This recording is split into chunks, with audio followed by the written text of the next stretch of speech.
राम राम मंडळी, तर स्वागत आहे तुमचं आपल्या अजून एका नवीन मिनी व्लॉगमध्ये। मी तर आंघोळ करून रेडी झाले, पण श्री बघा कोलगेट घेऊन कसं खेळतीये। त्यानंतर मम्मीने भांडे घासून दिले होते, ते असे लवकर लवकर आवरून घेतले। आणि आज माझं कपाट जरा जास्तच घाण झालं होतं, त्यामुळे मी माझे कपडे काढले, मस्त त्याला फोल्ड करून जागच्या जागी व्यवस्थित लावून दिले। आणि हे सगळं काम करत असतानाच आपल्या घरात अचानक अशा या दोन माकडांची एंट्री झाली।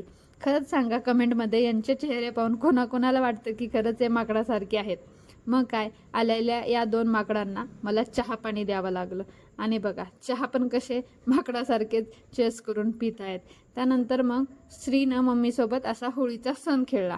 होळीचा नाही, रंगपंचमीचा। पिठानंच रंगपंचमी केली दोघी आजी नाताने। त्यानंतर माझा असा लाड लाड केला माझ्या श्रीने। किती गोड आहे ना आमची श्री। तर श्रीसाठी व्हिडिओ आवडला असेल तर नक्कीच लाईक करा, शेअर करा आणि कमेंट करा आपल्या चॅनलला। बघा, बाय।